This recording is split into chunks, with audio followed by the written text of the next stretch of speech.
एक गांव में भीम नाम का एक गरीब युवक रहता था। भीम बहुत मेहनती और ईमानदार था।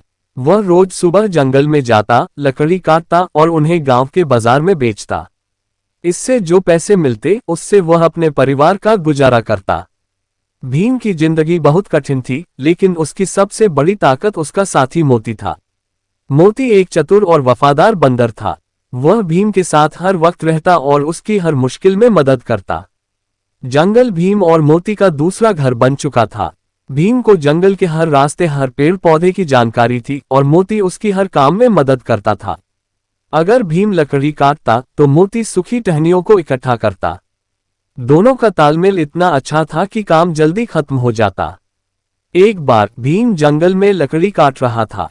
अचानक उसने एक सांप को घास के बीच रेंगते देखा। वह डरकर पीछे हट गया। मोती ने तुरंत स्थिति को भांप लिया। वह पास के पेड़ पर चढ़ गया और जोर जोर से चिल्लाने लगा। सांप डरकर वहां से भाग गया। भीम ने कहा, तुमने आज फिर मेरी जान बचा ली, मोती। मोती ने प्यार से अपनी पूंछ हिलाई, जैसे कह रहा हो, यह तो मेरा काम है। एक दिन जब भीम लकड़ी काटने जंगल में गया तो उसने देखा कि कुछ अजनबी लोग वहां पेड़ों को काट रहे हैं। ये लोग लकड़ी चुराकर बेचने का काम कर रहे थे।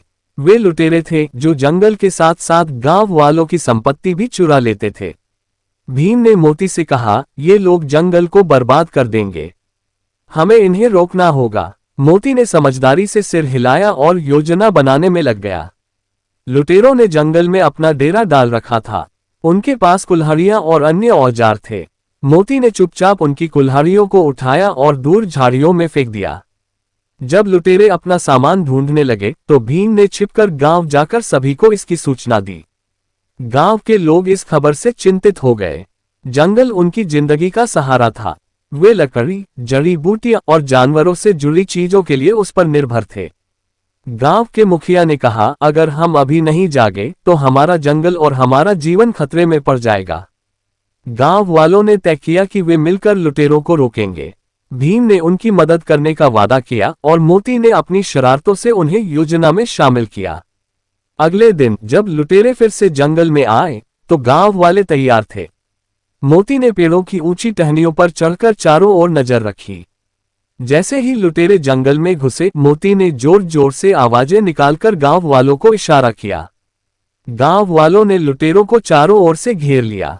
लुटेरे पहले तो थोड़े डरे, लेकिन उनके पास तेज कुल्हाड़ियां और अन्य औजार थे, जिससे लुटेरों ने गांव वालों को डराने के लिए जोर जोर से चिल्लाना शुरू कर दिया। हमें रोकने की कोशिश मत करना, वरना तुम्हारे लिए बुरा होगा। एक लुटेरे ने कुल्हाड़ी दिखाते हुए कहा। गांव वाले थोड़ा डर गए, लेकिन भीम ने उन्हें साहस दिया। हम अपने जंगल को बचाने आए हैं, हमें इनसे डरने की जरूरत नहीं है। तभी मोती ने ऊंचे पेड़ पर चढ़ते हुए स्थिति को समझ लिया।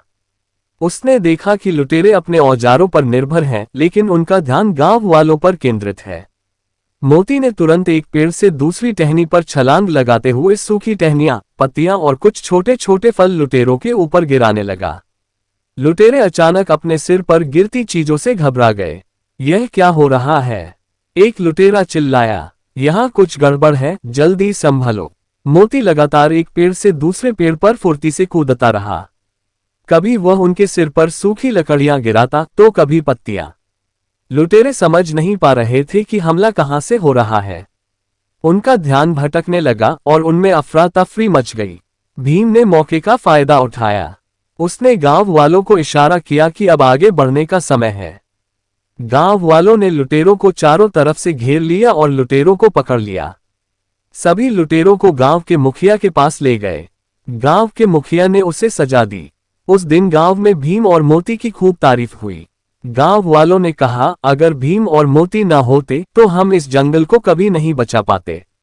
गांव के मुखिया ने भीम को एक नई कुल्हाड़ी और बैलगाड़ी देने का वादा किया। अब भीम को जंगल से लकड़ी लाने में आसानी होने लगी। मोती का भी गांव में खूब सम्मान हुआ। बच्चे उसे प्यार से जंगल का राजा कहने लगे।